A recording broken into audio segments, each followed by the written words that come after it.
반갑습니다. 혹시 저 아시는 분? 아무도 없구나. 제가 중고등학교 예일교에서 다녔고요. 참 대단한 거는 여러분들의 교사 선생님들이 저의 교사 선생님이셨어요. 지속해서 또 여러분들의 마음을 여러분들 품고 기도하시는 선생님들과 함께 있다는 게 여러분들이 참 축복인 것을 아셨으면 좋겠어요. 중고 사역이 그렇게 쉽지 않거든요. 여러분들 아시잖아요. 여러분들이 누군지. 쉽지 않은데 몇십 년 동안 여러분들 품고 또 기도하고 후원한다는 게 쉽지 않은 일인데 교사 선생님들을 이렇게 함께하는 것 참 축복이라고 생각하고 계셨으면 좋겠습니다. 저는 여기서 이렇게 신앙생활 하다가 미국 지금 LA에 주님이 함께하는 교회 또 렘넌트 사역을 섬기고 있는 박영성 목사입니다. 저도 여러분들 나이 만할 때 여기서 다니면서 속도 많이 세겠어요, 선생님들. 그리고 성가대 연습할 때마다 땡땡이도 깔려고 노력을 많이 했고 막 늦게 들어가기도 하고 그러기도 하고 그럼 여러분들은 참 분위기가 좋은 것 같아요. 그나마 조금 저희들은 홍해가 갈라졌거든요. 여기 남자 여기 여자였어요. 절대로 함께 할 수 없었어요. 원로 목사님 그 모토가 뭐였냐면 남녀 칠세 부동석이었어요. 그렇기 때문에 절대 저는 제 동기가 어디 대학 간지도 몰랐어요. 대화를 5분 이상 할 이유가 없대요. 남자 여자가. 그래서 대화를 못 나눴어요. 같이 밥 한 번도 못 먹고 커피도 못 먹으셨어요. 그런 분위기에서 여러분들은 어쩐지 모르겠는데 크리스마스 이브 되면 우리는 이렇게 온라인 막 놀았거든요. 언제부턴가 원로 목사님이 뒤에 계시더라고요. 책을 읽으면서 그 시끄러운데 책이 읽혀질까라는 생각도 하는데 계속 저는 이제 아들이니까 애들이 눈치를 엄청나게 주는 거예요. 왜 너가 아빠 저기 있냐? 빨리 보내라 막 이런 분위기죠. 그래서 빨리 끝내고 집으로 돌아가야 될 분위기 그런 분위기였어요. 그래도 지금 여기 좀 섞여 있는 거 보면서 참 복음이 좋구나라는 생각을 많이 해요. 이 시간에 여러분들 항상 하는 예배잖아요. 그렇죠? 매주 드리는 예배이기 때문에 별로 기대가 없을 수도 있어요. 또 이상한 사람이 한 명 와서 뭔 말 할까 이렇게 생각할 수도 있는데 이 시간은 그런 시간이 아니에요. 그래서 수동적으로 한번 뭐라고 하는가 들어보자 이런 시간이 아니었으면 좋겠어요. 이 시간이 여러분들이 진짜 능동적으로 하나님을 알아가는 시간, 여러분들의 머리털까지 세심 받으신 하나님이 여러분들의 피로를 아시고 여러분들의 어떤 감정을 가지고 힘들어하는지 아시는 그 하나님이 여러분들 부르셨어요.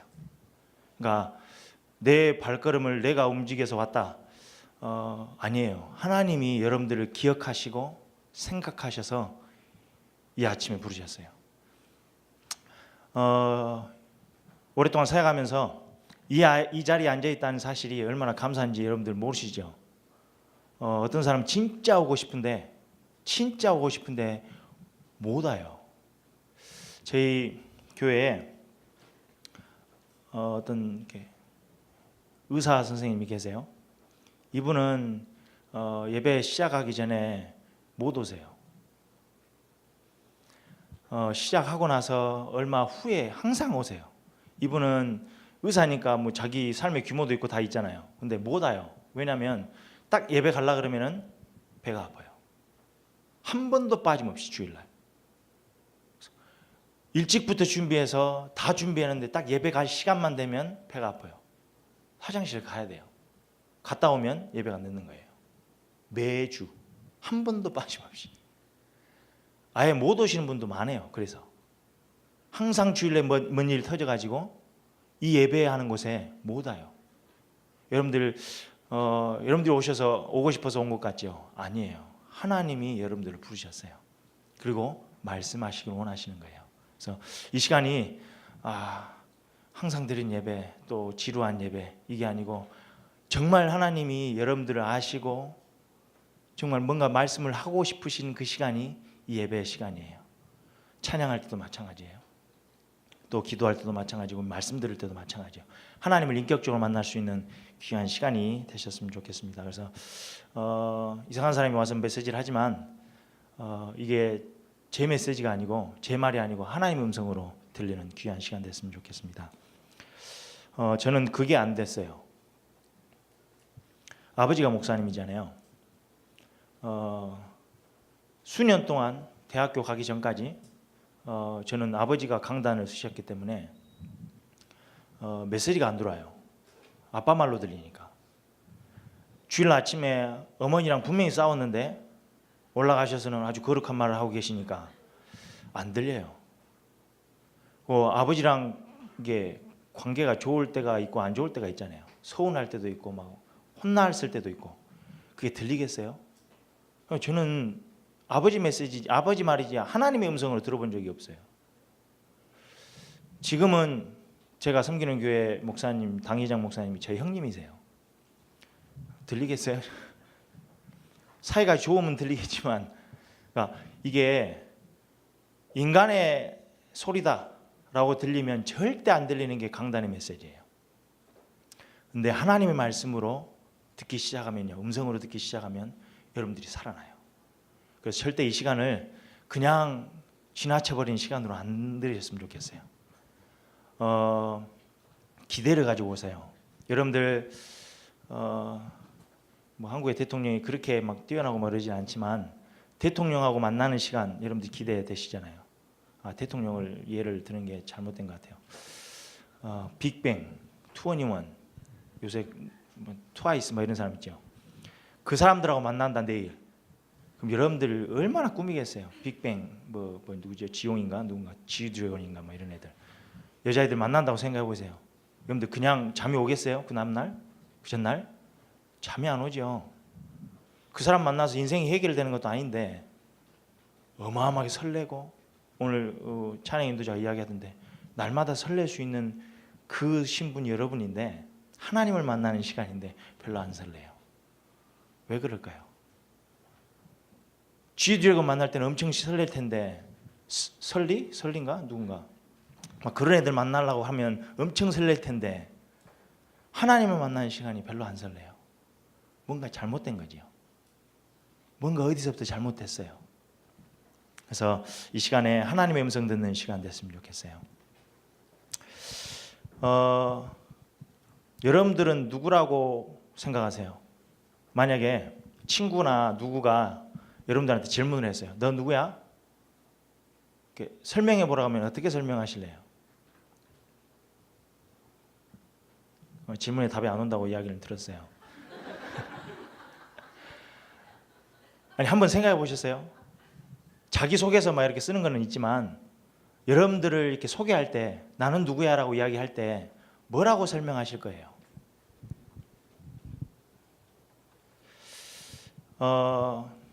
기준이 뭔가요? 여러분들 나는 이게 나야 라고 설명하실 때 어떤 기준이 있을 거 아니에요.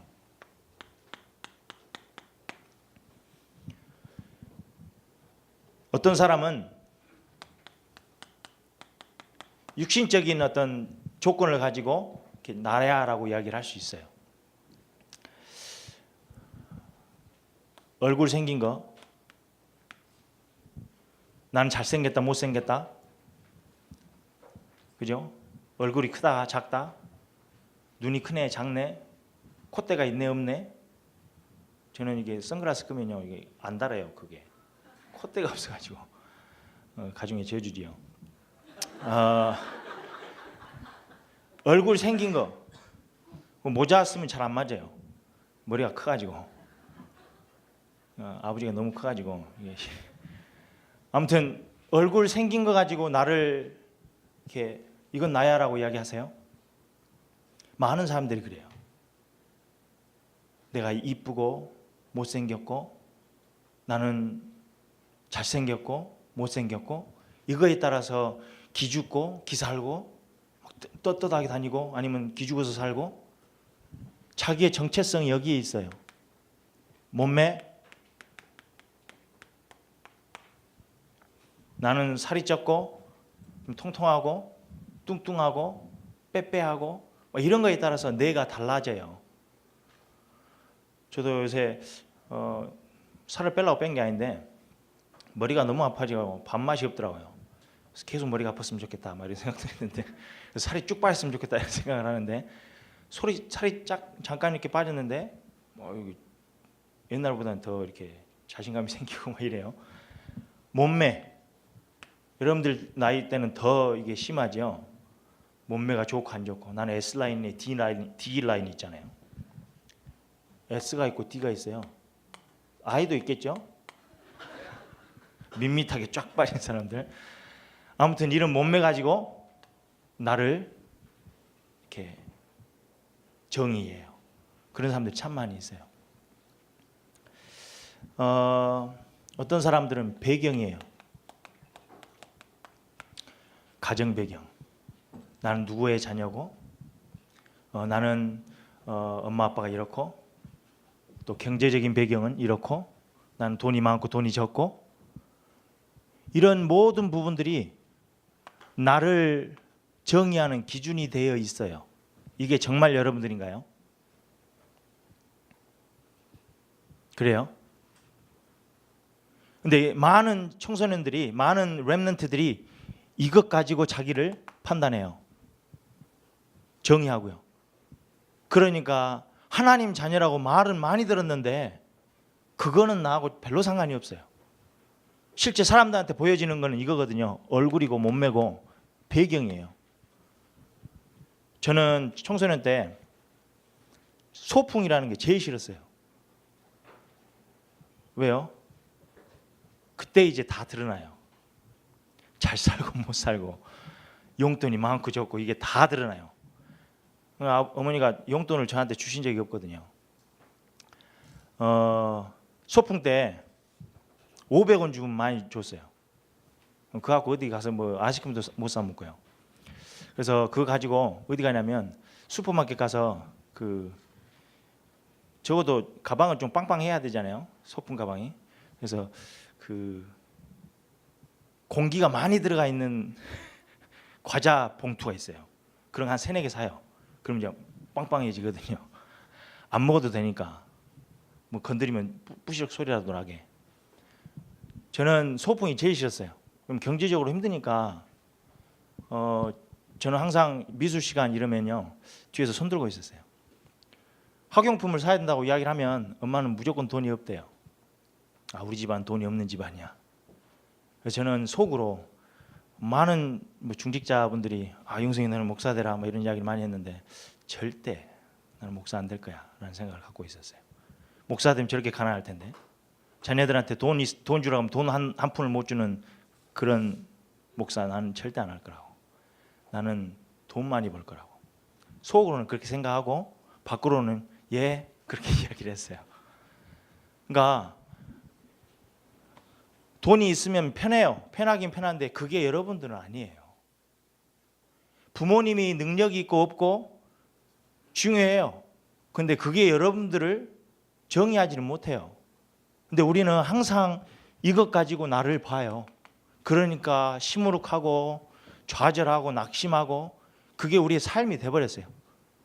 인상 찌푸리고 다니는 거 뭐가 하나님 자녀라고 이야기하는데 그거는 온데간데 없고 내한테 당장 현실적으로 오는 게 이거예요. 저도 그랬으니까요. 능력, 재능, 내가 좀 능력 있고 노래도 좀 잘하고 재능도 있고 공부도 좀 잘하고 또 공부를 못하고 이런 거에 나를 두는 거예요. 이게 나야. 공부 잘하는 나 공부 못하는 나. 저는 어렸을 때 꿈이 없었어요. 할 수 있는 게 아무것도 없었거든요. 뭔 재능이 이렇게 딱 드러나질 않았어요. 뭐 하나 제대로 배운 적도 없고요. 진짜 드럼을 제가 엄청 치고 싶었거든요. 근데 배승일 목사님인가 저희 집에 드럼 세트를 주셨어요. 그 지하에 놔두고 이렇게 우리 큰형님이 쓰셨는데 큰형님이 왼손잡이에요. 왼손잡이로 이렇게 세팅을 해놓더라고요. 나는 오른손잡이인데 진짜 치고 싶은데 건드리면 이제 뒤지게 맞는 거죠. 이거 못해요. 기타도 진짜 배우고 싶어서 큰형님한테 기타 좀 가르쳐 달라고 그랬더니 그 기타 찰트 있죠. 표 던져주더라고 배우라고. 제대로 배워본 적이 없어요. 기타도 진짜 치고 싶은데 또 드럼도 치고 싶은데 배워본 적이 없어요. 그러니까 내가 뭐가 돼야 되겠다는 생각을 한 번도 해본 적이 없었던 것 같아요. 많은 청소년들이 렘넌트들이 이거에 내가 누구다라고 정의하고 살아요. 그게 여러분들이 아니에요. 이거는 세상이 이런 기준 저런 기준을 딱 만들어 놓고 여러분들이 너는 이런 거야. 너는 실패자야. 너는 무능력한 사람이야. 너는 아무것도 아니야. 네 배경을 봐. 네 할 수 있는 게 뭐가 있어? 네 공부 잘하냐? 할 수 있는 게 아무것도 없잖아. 이렇게 세상 기준을 가지고 계속 여러분들을 속여왔어요. 근데 그게 우리인지 알고 계속 살아오는 거죠. 세상이 어떤 기준을 가지고 너는 이런 사람이야 라고 이야기를 하니까 아 그런 것 같구나. 그러고 인생 전체를 속아서 살아와요. 얼마 억울해요. 그러면 이게 내가 아닌데 나는 이렇게 살 이유가 전혀 없는데. 여러분들 만우절에 한번 속아봤어요? 기분 더럽죠? 아 나도 한번 속여봐야지 뭐 이렇게 해보는데 재능이 없으면 못해요. 그것도 철판 깔고 해야지. 누가 여러분들을 속였다고 생각해 보세요. 기분 더러운데 사기당했다고 생각해 보세요. 기분이 완전 안 좋은데 여러분들 인생 전체를 통틀어서 속이는 사람이 있다면요. 거기에 분해야 돼요. 근데 우리는 여기에 그냥 들어가 있어요. 나는 못생겨서 나는 키도 작고 저는 딱 볼 게 키밖에 없다고 이야기를 하시더라고요. 근데 아버지가 키 크고 속 없는 놈 계속 이야기를 해서 저는 속 없는 놈으로 알려지고 있어요. 아무튼 모든 게 내 생김새, 배경, 능력 이런 것 가지고 나를 정의하고 그게 나야 라고 생각하고 살아요. 이게 여러분들인가요? 절대 아니에요. 제가 한번 물을게요. 이게 너무 중요하기 때문에. 여러분들은 이 말씀을 하나님의 말씀으로 믿으세요? 안 믿는다 손 들어보세요. 이게 정말 하나님의 말씀이고 이게 진리라고 믿으시는 분 그렇게 믿으세요? 성경 66권이 우리가 잘 알지는 못하지만 그래도 이게 하나님의 말씀이고 이게 진리다. 다른 것은 아닐지라도 이거는 진리다. 이렇게 믿으세요? 아멘? 그럼 이제 세상의 기준 말고요. 하나님이 여러분들을 어떻게 정의하시는지 성경에서 찾아야 돼요. 이게 진리예요. 세상에서 말하는 거 아니고요. 하나님이 여러분들을 어떻게 정의하시고 이건 너야 라고 이야기하시는지 알아야죠. 그래서 세상이 말하는 거 따라가지 말고 이 뒤에 사단이 여러분들 속이는 거 말고 하나님이 지으셨어요. 여러분들요. 그 하나님이 여러분들 뭐라고 이야기하시는지 그거 정체성 가지고 살아야 돼요. 그래야 이것과 전혀 상관없이 여러분들이 하나님이 원하시는 사람으로 살아갈 수 있어요. 저는 복음 받고 이거를 조금씩 알게 된 것 같아요. 거기에서 많이 해방됐어요.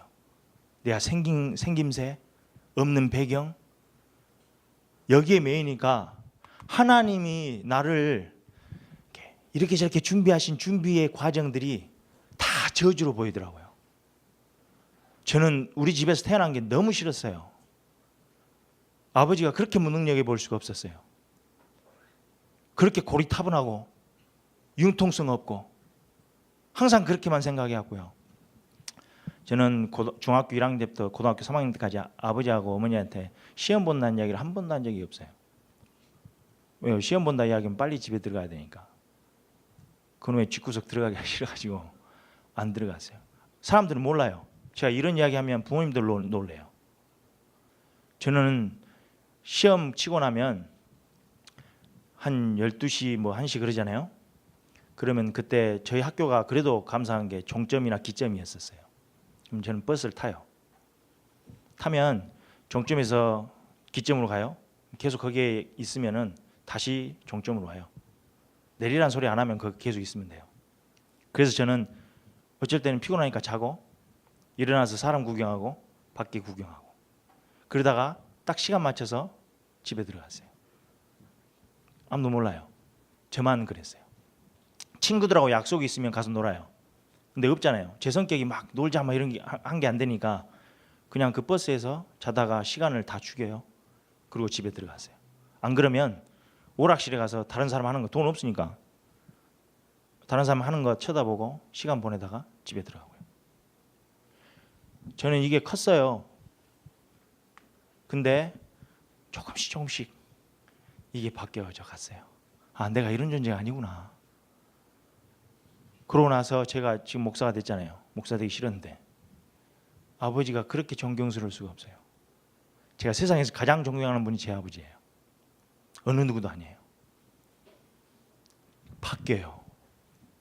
복음 안에 이 성경 안에 여러분들 찾아내기 시작하시면 세상 사람들이 말하는 거, 주위 친구들이 말하는 거 여러분들 그게 여러분들 아니에요. 하나님이 말하는 거 붙잡았으면 좋겠어요. 오늘 본문에 보니까 하나님이 두 이름을 쓰세요. 한 사람을 부르면서 야곱, 이스라엘. 똑같은 사람인지 아시죠? 알아야 돼요. 뭐를 물어보세요, 선생님들한테. 야곱이 어떤 사람이냐면 자기 힘으로 자기 능력으로 자기 인생을 꾸려보고 막 거기서 발버둥 치면서 살아남으려고 노력했던 사람이 야곱이었어요. 거짓말 쳐가지고 장자권 얻어가지고 어떻게 하면 그렇게 축복받을 것 싶어서 살아왔던 게 야곱이었어요. 죽을 것 같으니까 막 삼촌 집으로 도망가서 거기서도 막 살아남아 보려고 노력을 했던 사람이 야곱이었어요. 이 야곱이 마지막에는 두 손 두 발 다 드는 환경을 하나님 주셨어요. 그렇게 살 인생이 아니야 너는. 그러니까 여러분들 조금 힘들어지잖아요. 하나님의 음성을 들으세요. 야곱이 아니고 이제는 너는 이스라엘로 살아야 돼. 이스라엘은 언제 그 이름을 얻었냐면 두 손 두 발 다 들고 나는 아무것도 못하겠습니다. 하나님 나에게 축복하셔야 돼요. 하나님 나에게 은혜를 주셔야 돼요. 그렇지 않으면 나는 1분 1초도 살아갈 수가 없어요. 그리고 발버둥 치고 하나님 앞에 레슬링하면서 씨름하면서 얻어냈던 이름이에요. 하나님 앞에 엎드리면서 기도하면서 이제 너는 야곱으로 살지 마라. 이제 너는 이스라엘이야. 새 피조물로 하나님이 만드셨어요. 너는 야곱 이제 아니야. 네 이름 야곱 아니야 이제. 너는 이런 사람 아니야 이제. 너는 이스라엘이야. 정체성을 바꿔주셨어요. 근데 왜 43장에 다시 야곱아 이스라엘을 부르세요? 너 이스라엘 됐는데 너 진짜 하나님 자녀인데 너 왜 야곱처럼 살아? 내가 너를 야곱에서 이스라엘로 바꿔놨잖아. 이제 너는 이거에 따라서 사는 네 인생이 아니고 하나님의 은혜로 살아가는 이스라엘로 바꿔놨잖아. 근데 왜 너는 다시 야곱으로 돌아가는 거야?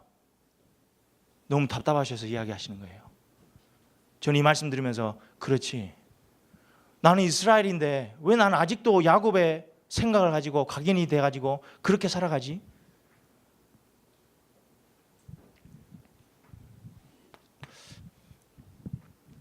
이제 볼게요. 하나님이 뭐라고 말씀하시는지.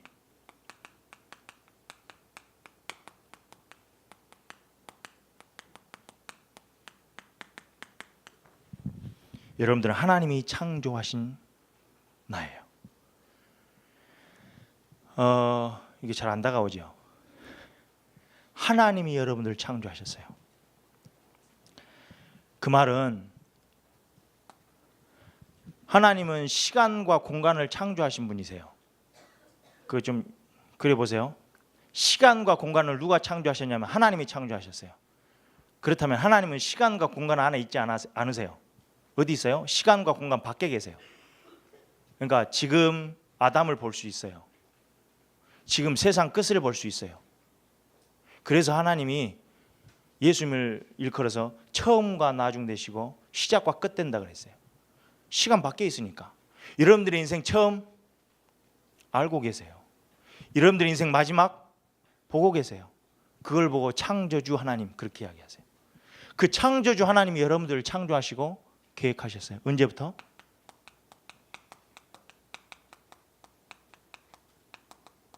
태초전부터. 여러분들의 인생이 엄마 아빠가 사고 쳐서 나온 여러분들의 인생이 아니에요. 어쩌다 보니까 나와 있는 인생이 아니라고요. 이 세상이 말하는 그런 인생이 아니고 하나님이 어마어마한 계획을 가지고 태초전부터요. 아담 전부터 여러분들을 계획하셨어요. 너는 2000 몇 년도에 아니면 1900 몇 년도에 태어날 존재야. 그리고 이 부모님을 두고 자랄 너야. 하나님이 계획하신 여러분들이에요. 저는 그걸 몰랐다니까요. 지금 아버지 어머니 밑에서 자랄 태어날 것을 태초전부터 계획하셨어요. 근데 저는 그걸 바꿔보려고 노력을 많이 했어요. 안 바뀌는 건데 불평불만하면서 살아왔어요. 왜? 세상이 그렇게 이야기한 거예요. 부모 돈 많고 능력 많은 막 부모 보면요, 그 자식들 보면 얼마나 부러운지요. 제 IQ가 이런 소리 하지 말라 그랬는데 IQ가 89라고 이야기하더라고요. 고등학교 때 보니까. 제 핑계지요. 다 찍었어요. 그래서 그렇게 나올 수도 있는데 아무튼 머리 좋은 친구들을 보면요 부러울 때가 많아요. 저희는 복음 없이도 살겠다, 예수 없이도 살겠다 이런 애들 많잖아요. 근데요 그거하고 비교가 안 되는 여러분들의 인생은 태초전부터 계획된 인생이에요. 얼마나 귀중해요. 사람이 여러분들을 만들어낸 게 아니에요. 부모가 이렇게 하면 저렇게 되고 이렇게 되고 그런 존재가 아니라고요. 나 부모 때문에, 능력 없는 부모 때문에 나는 인생이 이렇게 더러워졌어. 아니라니까요. 하나님이 여러분들 계획하셨기 때문에, 부모님 때문에, 형제들 때문에, 주위 환경 때문에 여러분들 인생이 바뀔 그런 존재가 아니에요. 그게 요셉이 이야기했던 거예요. 형들, 그 10명 형들, 진짜 나쁜 형들 있잖아요. 그 형들이 내 인생을 이렇게 하고 저렇게 하고 팔았어요. 팔았는데 그렇게 안 본 거예요. 나는 하나님이 태초전부터 계획하신 인생이야. 형들이 나를 팔았다고 내 인생이 아주 이상해지고 억울해지고 실패하는 인생으로 가는 게 아니고 하나님이 내 인생을 책임지실 거야. 그게 여러분들이에요. 그 자부심을 가지셔야 돼요. 절대 속지 마시고. 예레미야 1장 5절에 보니까 내가 너를 모태에 짓기 전에 너를 알았고 네가 배에서 나오기 전에 너를 성별하였고 너를 여러 나라의 선지자로 세웠노라. 예레미야를 하나님 부르실 때 뭐라 하냐면 너를 모태에 짓기 전에 너를 알았고, 내 말이 아니에요. 그렇죠? 하나님이 그렇게 이야기하셨어요. 네가 배에서 나오기 전에 너를 성별했대요. 뭘로요? 여러 나라의 선지자로. 그러니까 여러분들 그러면은 미래 걱정할 게 없어요. 난 뭐가 되지? 난 능력도 없고 재능도 없는데 난 뭐가 되지? 아니요. 하나님 여러분들을 성별했대요. 배에서 나오기도 전에. 여러분들이 뭐 될지를 하나님이 아세요. 그리로 지금 인도하고 계세요. 어쩔 때는 힘든 일일 수도 있어요. 어쩔 때는 이렇게 하나님이 문을 여시나? 그렇게 갈 수도 있어요. 이렇든 저렇든 하나님이 여러분들을 성별해서 인도하실 계획된 인생이에요. 제발 속지 않으셨으면 좋겠어요. 저는 초등학교, 중학교, 심지어 이제 고등학교 보고 말았는데도 불구하고도 이런 삶을 살았어요. 아까 말씀드린 대로 시작과 끝 대신 처음과 나중 대신 하나님 여러분들을 직접 만드셨어요. 빌립보서 1장 6절에 보니까 너희 속에 착한 일을 시작하신 이가 그리스도 예수의 날까지 이루실 것을 내가 확신하노라. 여러분들은 걱정할 게 아무것도 없는, 근데 걱정거리가 많죠. 그러니까 여러분들의 인생이 우연히 뭐 불교 신자보다 못하니까요 우리가요. 하나님 자녀 됐는데 불교에서 뭐라 그래요? 옷깃만 스쳐도 인연이 있다 그러잖아요. 어떤 부분에서 맞아요. 하나님 여러분들 그렇게 계획을 갖고 만드셨어요. 만남, 사건, 일 이게 하나님의 계획 가운데 있어요. 절대 그 놓치지 마시고 좀 붙잡으셨으면 좋겠어요. 여러분들 지금 예일교회 다니는 것 하나님의 계획이에요. 그냥 부모님한테 끌려와서 와 있는 게 아니고요. 하나님이 계획하셨어요. 저는 미국 가고 싶어서 간 사람이 아니에요. 미국 가고 싶었으면 막 준비를 많이 했겠죠. 떠밀려 갔어요. 가기 싫은데 저는 두려웠거든요. 어떻게 신학을 공부하는데 영어로 공부할까? 내가 못 알아먹으면 어쩔까? 이런 생각도 많이 하고 그럼 내 인생 국제 미화되는 거 아니야? 뭐 이런 생각도 많이 했고요. 그래서 가기 싫었는데 떠밀려 갔어요. 한 2년은 2, 3년 정도인 것 같아요. 지금 보니까 우울증에 좀 시달렸던 것 같아요. 너무 우울했어요. 여기 예일교회 대학부 청년들한테는 현장에 전도 제자 되게 기도해달라고 갔는데 전도 캥이는 아무것도 못하게 말이 안 통하는데 햄버거 하나 시킬 수가 없어요. 굶어 죽겠다 싶더라고요. 맥도날드나 이런 데 가면 1번 주세요 이러면 되잖아요. 그거는 괜찮아요. 근데 대학교 뭐 카페테리아 같은 데 가면 다 물어봐요. 뭘 넣고 싶냐? 뭐 토마토 넣고 싶냐? 뭐 소스는 뭐 넣을래? 막 계속 물었는데 뭔 말인지 모르겠으니까 아무거나 주제에 뭐든 물어볼까 막 이런 생각. 와 진짜 미치겠더라고요. 우리 애들은 이것 보고 막 저를 놀리는데 저는 상처예요. 제가 토마토하고 그 상추를 주잖아요. 그 햄버거에 보면 상추를 영어를 몰랐어요. 영어 단어를. 이게 나뭇잎인데 지금 leaves 그렇게 이야기했어요. 토마토는 내가 알겠으니까 토마토하고 leaves 그렇게 주라니까 이 사람이 뭐라고? 내가 L 발음을 잘 못하고 있구나. 그래서 연습을 엄청 했어요. LL leaves 뭐 이렇게 해가지고 또 갔어요. 그럼 또 못 알아먹더라고요. 이거 어떻게 해서 먹지? 이렇게 해서 그러다 이틀을 굶고 3일째 가서 내가 좀 소리가 작나? 큰 소리로 leaves 그렇게 해야겠더니 또 못 알아먹더라고요. 와 진짜 힘들어. 그래서 제가 옆에서 계속 다른 짓거리 하면서 쳐다봤어요. 이 사람 뭐라고 말하는가? 토메이토 앤 레터스 그러더라고요. 레터스? 지금 편지인데 왜 편지를 주라 그러지? 막 계속 나중에 사진 찾아보니까 상추가 레터스 그래가지고 발음을 레터스 그렇게 하더라고요. 이것도 뭐 햄버거도 시켜서 못 먹으니까 전도를 어떻게 해요? 나와서 어떻게 전도를 하냐고요. 와 원망되고요. 내가 왜 여기 와 있을까? 말도 못하는데. 이거 놓치면요 여러분들 환경이 너무 힘들어요. 뭐 안 되면요 좌절되고요. 그래서 제가 한 2년 동안인가 우울증으로 시달렸던 것 같아요. 아무것도 손에 잡힌 거 없고요. 무기력하고요. 할 이유도 없고요. 다시 돌아가고 싶은데 돌아가기는 너무 힘들고 왜냐하면 전도 제자되게 뭐 이렇게 막 엄청난 고백을 하고 왔는데 실패자로 돌아가는 것 같아서 막 중간에 막 껴가지고 아무것도 못 하겠는 거죠.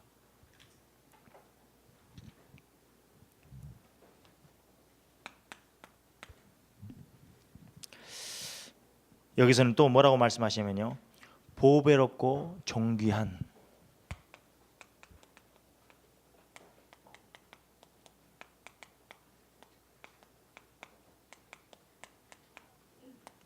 하나님이 여러분을 보배롭고 존귀하게 여기신대요. 부모님이 여러분들을 보배롭고 존귀하게 여기지 않으셔도 문둥이 자식 뭐 이렇게 말을 해도 괜찮아요. 우리 아버지가 전에 제 IQ를 듣고 나서는 뭐 제주도에 갔다 오셨나 봐요. 돌핀 쇼를 보고 오셨어요. 에이 자식아 돌핀도 IQ가 70이라더라 그렇게 이야기하시더라고요. 아무리 그런 취급을 받아도 여러분들은 보배롭고 존귀한 존재예요. 제가 영어로 이거를 보면서 하나 발견한 게 존귀한 이렇게 보면 잘 이렇게 안 다가오시죠. 하나님이 honor 하신대요. honor 한다면 존경한다는 이야기거든요. 여러분들 동생을 존경하세요? 존경할 수도 있죠. 여러분들 정말 초등학생을 존경하세요? 잘 그렇지 않잖아요. 내가 우러러보고 좀 위에 있는 사람, 그 사람을 존경하지요. 근데 하나님이 뭐라고 하시냐면 여러분들 존경한대요. You are honor. 그렇게 이야기해요. 하나님이 우리를 존경하신대요. 이 죄된 자를. 우리는 이렇게 생각했는데 나를 존경하신대요. 여러분들 그런 존재예요. 창조주가 존경할 존재예요. 근데 사단이 얼마만큼 속여왔냐면 너는 이런 존재야.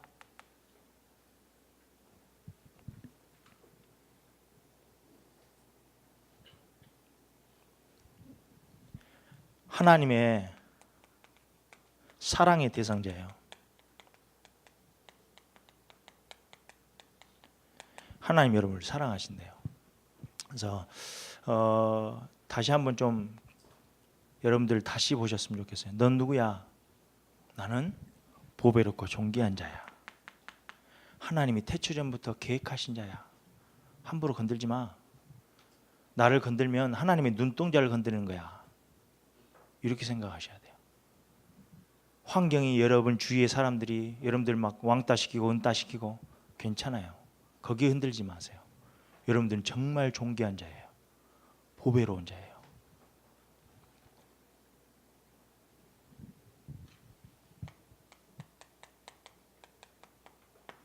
이걸 모르면요, 여러분들을 상실해요. 내가 누군지를 몰라요.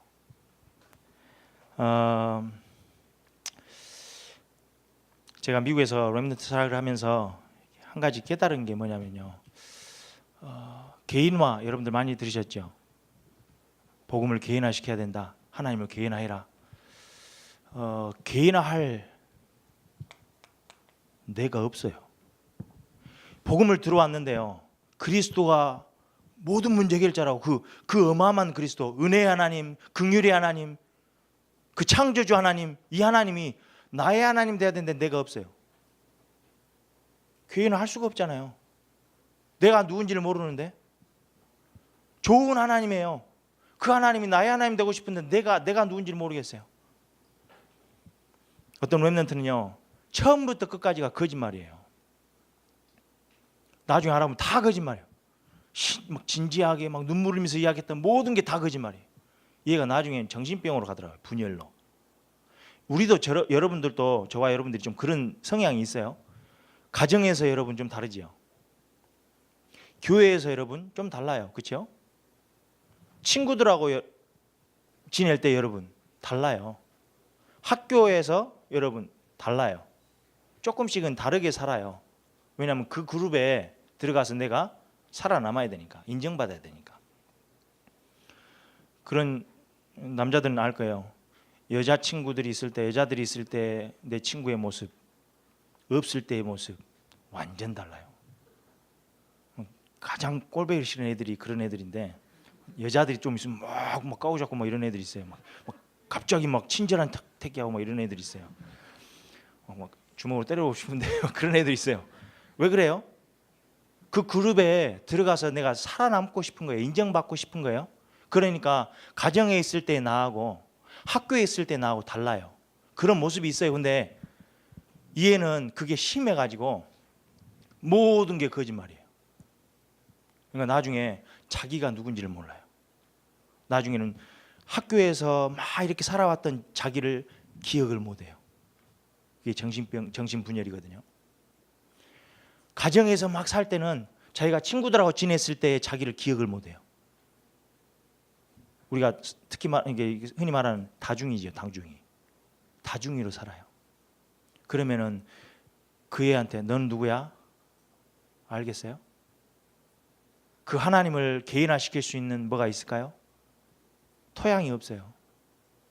제가 개인화시키라고 메시지를 엄청나게 했는데 얘들이 자기가 누군지를 모르고 있구나. 그래서 오늘 설교 제목이 넌 누구야? 그 어마어마한 하나님의 자녀, 그렇게 이야기하는데 내가 누군지를 모르면요, 개인화할 수가 없어요.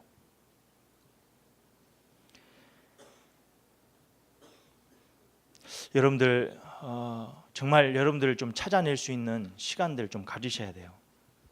그렇지 않으면 상실된 나로 살아가요.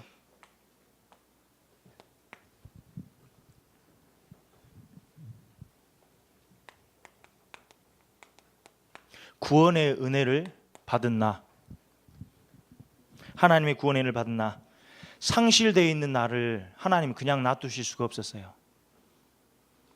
이렇게 세상이 말해주는 세상의 기준 가지고 나를 막 정의해주고 너는 이거야 라고 살아가니까 그런 모습으로 살아가는 우리의 모습들을 보시고 너무 안타까우셔서 우리를 구원하시기로 작정하셨어요. 너는 그런 존재 아니야. 사단한테 질질 끌리던 길 너가 아니야. 너는 누구야?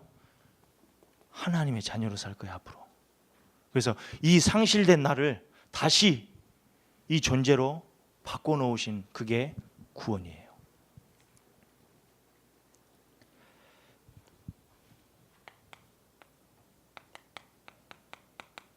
하나님 우리를 어디서 건지셨냐면 이스라엘 백성들이 처음에 애굽에 들어갈 때는 어떻게 들어갔죠?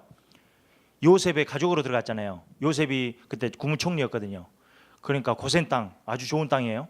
고센 땅에 특별한 손님으로 들어갔어요. 70몇 명이. 근데 나중에 시간이 지나고 나니까 뭐가 됐어요? 노예가 돼버렸어요. 특별한 손님이었는데 나중에는 노예가 돼서 살고 있는 거예요. 하나님이 이렇게 우리를 지으셨는데 시간이 지나면서 뭐가 됐어요? 상실됐어요. 그래서 어떻게? 노예로 살아가고 있는 거예요. 포로로 살아가고 있어요. 거기서 우리를 건져내시겠다. 그게 구원이에요. 저번 주에 박성진 목사님 그런 이야기 하시고 리더 수련회 때도 이야기 하시던데 성벽이 무너져 버렸어요. 이스라엘 백성들이 성전까지는 재건을 했는데 성전 예배가 안 돼요. 하나님과 관계가 계속 이렇게 친밀했으면 좋겠는데 안 돼요. 왜? 성벽이 무너져 버려가지고. 성벽이 무너지니까 뭐예요? 적들이 계속 들어오는 거예요. 이것 가지고 나 하나님 자녀 됐는데 나 하나님과 조금 더 친밀하고 싶은데 이거를 지킬, 여기에서부터 지킬 성벽이 무너져 버렸어요. 그러니까 적들이 계속 들어와서 아니야 너 하나님 자녀 맞지? 아니야. 제가 부산에 있을 때요. 중고등부 회장이었어요. 얘가 갑자기 말을 안 해요. 말을 한마디도 안 해요. 어떤 일까지 벌리냐면 도로 중간에 갑자기 서 있어요. 버스가 오고 있는데 버스 기사가 이제 급브레이크를 밟고 미친놈 무슨 나오라고 이렇게 할 정도로 계속 말도 안 하고 이상한 행동들을 계속하기 시작하는 거예요. 나중에는 이제 장기가 다 문제가 와가지고 병원에 실려갔어요. 저 연세대 병원에. 울더라고요. 그래서 우리 교회 전사님들이 가서 물어봤어요. 진짜로 계속 물어봐도 답을 안 타가 그때 가서 이제 입을 여는 거지요. 뭐라고요? 들려지는 음성을 계속 듣기 시작했어요. 뭐 음성이 들린 거죠. 너 중고등부 회장이야? 너 이런 죄 지었잖아. 너 이런 나쁜 일 했잖아. 공부도 잘했거든요. 탑 5에 들어가 있었어요. 공부 잘하는 분데 네 이런 짓거리 했잖아. 이런 죄 지었잖아. 네가 자격이 있어? 네가 중고등부 회장 될 자격이 있냐고. 넌 자격이 없어. 입 다물어. 그러니까 얘가 이제 입 다물기 시작한 거예요. 아 나는 자격이 없어. 입 다물고요. 그때부터 말을 안 하기 시작했어요. 그러다 이제 이걸 계속 달아가다 보니까 네 거기서 도로 중간에서요. 서 있는 거예요. 나중에 너무 마음이 아파서 그걸 실토한 거예요. 이제껏 속아오다가 그 음성 듣다가 우리 이렇게 산다니까요. 하나님 자녀인데 너 아니야. 거기서 우리를 건지셨어요. 하나님의 자녀로 이렇게 어마어마한 계획을 가지고 부르셨는데 포로로 살아가고 노예로 살아가는 인생을 보면서 아니야. 거기서 내가 너를 건져낼 거야. 하나님이 모세라는 지도자를 세우시고 10가지 재앙을 주셨어요. 왜 10가지 재앙을 하셨을까요? 10가지 재앙 안에 들어가 있던 모든 게 애굽의 신들이었어요. 뭐예요? 자기는 그걸 따라 살아가는 거예요. 어찌 보면 우상이죠. 우상은 뭐예요? 그냥 뭐 형상 놔두고 하는 게 우상이 아니고요. 내가 이것까지면 좀 행복할 수 있을까? 이것까지면 내가 좀 성공할 수 있을까?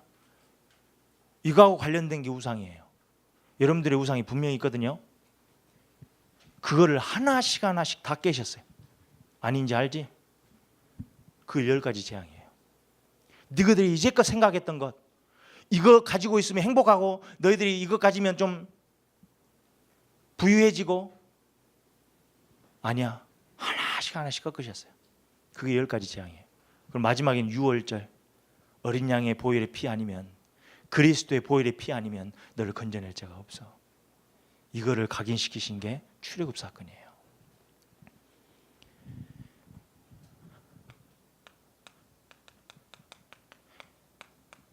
그래서 우리가 붙잡는 게 예수 그리스도예요. 우리 힘으로 할 수 없으니까, 우리 능력으로 여기서 빠져나올 수가 없어요. 아까 그 친구처럼 그 음성 듣다 보면요, 빠져나올 수가 없어요. 그게 맞는데 너무 맞는 소리를 하는 거예요. 여기서 빠져나오는 구원, 이 구원이라고 하죠. 구원의 길은 다른 길이 없어요. 예수 그리스도. 이분이 우리를 너무 잘 아세요. 여기서 태어나셨죠. 우리가 가질 수 있는 수치, 문제 이런 걸 다 겪으셨어요. 그러면서 우리를 건지셨어요. 뭐로? 그리스도로, 메시아로.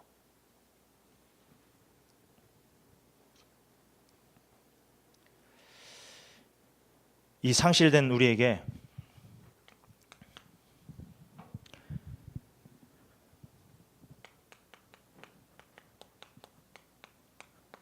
너는 내 것이라. 내가 너를 지명하여 불렀나니 너는 내 것이야. 이제 여러분들은 사단의 노예가 아니고요, 포로가 아니고요, 하나님의 자녀된 거예요. 보배롭고 존귀한 하나님의 자녀. 너는 내 것이야. 여러 사람들 중에, 수많은 사람들 중에 내가 너를 지명했어. 그래서 내가 너를 불렀어. 너는 내 것이야. 여러분들 싸움 잘하는 친구들 여자친구 뺏을 수 있어요? 그거 이겨내야 뺏어내고 막 그러잖아요. 뭐 영화에서 보면 그러잖아요. 하나님이 여러분들을 소유물로, 내 거야 너는. 하나님보다 힘 없으면 절대 여러분들 뺏어갈 수가 없어요. 로마서 8장에 보니까요, 하나님이 우리를 위하시면 누가 우리를 대적하리요. 이게 여러분들의 신분이에요. 하나님이 우리를 위하시면 누가 우리를 대적하리요. 아무것도 우리를 그리스도 예수 안에 있는 하나님의 사랑에서 끊을 자가 없을 것이다. 이게 여러분들 좀 메시지로 안 들리고 항상 들어왔던 글로 아니고 좀 실제로 붙잡으셨으면 좋겠어요. 그럼 여러분들이 영혼이 살아요. 진짜로. 이 은혜가 감사하잖아요. 그래서 찬양하는 거예요. 왜 우리가 찬양할 때 밋밋하냐면요, 이 은혜가 안 느껴져서 그래요. 살아계신 하나님, 전능자 하나님, 나를 구원하신 하나님, 이게 별로 안 다가오니까 뭐 찬양할 때 손 들고 찬양할 이유가 없잖아요. 눈물을 흘릴 이유가 없잖아요. 여기서 나오는 게 전도예요. 전도해라, 그게 아니에요. 저는 고등학교 때 복음 받고 여기서 제가 속아왔던 저를 보니까 너무 성질도 나고 화도 나고, 하나님 내가 정말 이 사단의 정치를 폭로하고 요거 증거하는 사람으로 서게 해주세요. 제가 고등학교 때부터 이제 기도하기 시작했어요. 제 성격이 잘 안 되니까 하나님 나 막 가서 전도하지는 못해요. 하나님 붙여주세요. 그랬더니 제가 키가 크니까 제일 뒤에 앉았거든요. 요 옆에 이제 자러 오는 애들이 있어요. 국사 시간 뭐 이런 애 있잖아요. 지루한 시간이 그러면 와요. 와서 자야 될 거 하잖아요. 이놈이 내 인생 더럽다 뭐 이런 이야기를 해요. 우리 엄마 아빠 왜 그러냐 이런 거 갖고 이야기를 해요. 내가 기도를 안고 있었으면 그래 인생이 더러운 거야 이렇게 끝났을 텐데, 사인이구나. 그래서 수업 시간이요. 이야기하면서 복음을 전했어요. 그래서 한 명씩. 그래서 이제 다락방 하기 시작했어요. 끝내놓고 학교 모아가지고, 제가 그때는 이게 잘 못하겠으니까 우리 교회 전사님 불렀어요. 옛날 최현득 전사님이라고 계셨어요. 그분 불러서 했는데 그분도 잘 모르고 나도 모르고 막 그런 거 했죠. 처음 딱 미링을 했는데 하고 있는데 우리 담임 선생님 들어오신 거예요. 천주교인이었거든요. 화가 이만큼 나셨어요. 자기 허락 없이 했다는 거죠. 그 다음 날 모든 학우들 다 있는데 부르시더라고요. 왜 그거 했어? 내 허락도 없이. 천주교인들 보면 여기에 반지 껴요. 그 손으로 뺨을 때리더라고요. 한 서너 대 때리고 나서는 그리스도인은 오른뺨을 대면 왼뺨도 돼야 돼. 그래서 왼뺨도 계속 때리더라고요. 애들 앞에서. 하지 말아요. 그때부터 제가 정시기도를 회복했어요. 학교 끝나고 나면 한 10시 반, 11시 제가 항상 교회에 왔어요. 하나님 진짜 이거 하고 싶은데, 이거 전달하고 싶은데 왜 하나님 막으세요? 어떻게 하면 이거 애들한테 이야기를 할 수 있죠? 이게 전도가 돼요. 전도하라니까 하는 전도 말고요. 여러분들이 여기서 빠져나왔어요. 하나님이 나를 이렇게 만드셨는데 왜 내가 이렇게 살았을까? 이걸 알고 나니까 이걸 증거하고 싶은 게 전도예요. 찬양이에요. 이게 실제로 안 느껴지면요, 영적으로 무감각해져요.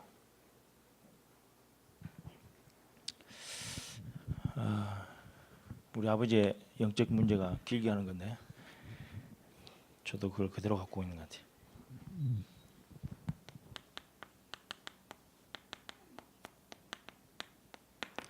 그래서 하나님이 주신 말씀이 두려워하지 말라.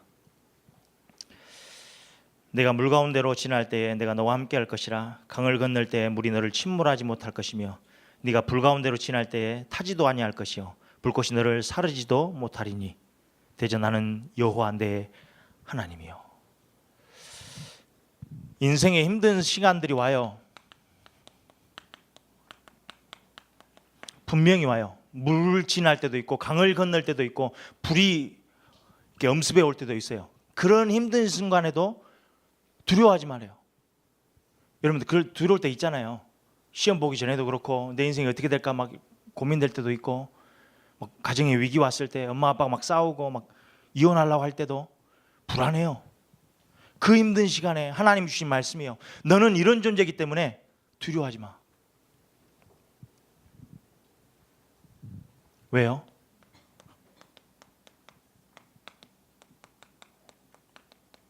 내가 너와 함께 할 거니까.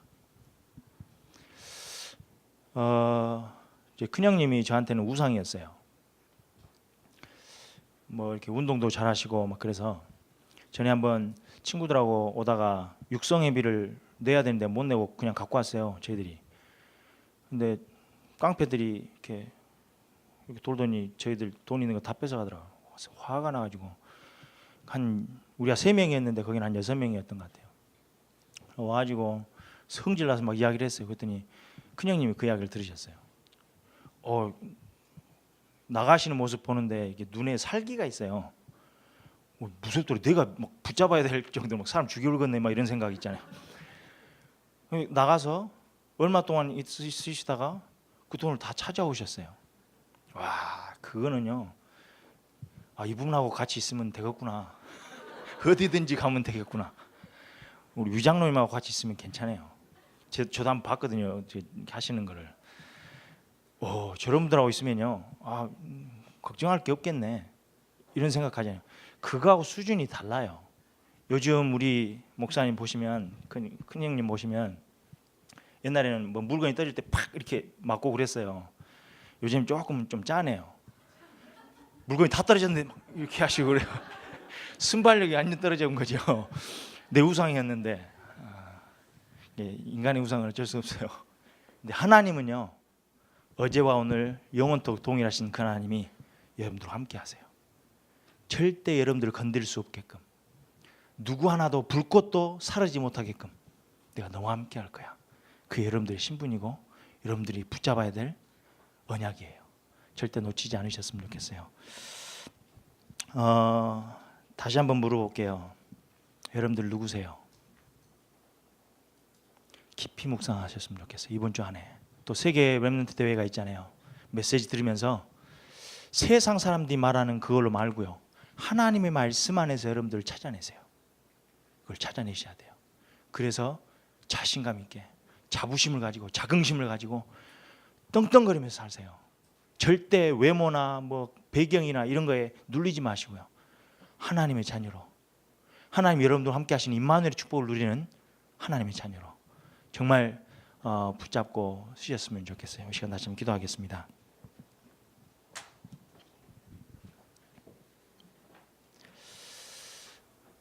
자, 여러분한테 후배한테 이야기하는 부분으로 좀 전달한 것 같아요. 저도 예일교회 이 장소에서 예배를 드렸고 은혜를 받았고 정말 이 부분은 놓치지 않았으면 좋겠다 싶은 부분들을 좀 전달하고 가는 것 같아요. 또 하나님이 여러분들에게 주시는 말씀이겠죠. 어떤 어려움이 와도 힘든 순간이 와도 내가 너와 함께 할 거야. 너는 보통 존재가 아니야. 내 세상 끝날까지 너와 함께 할 거야. 걱정하지 마라. 두려워하지 마라. 하나님, 내가 이 음성을 듣고 이 언약을 붙잡고 나아가기를 소원합니다. 내게 은혜를 다해 주옵소서. 시간 다시 한번 기도하겠습니다.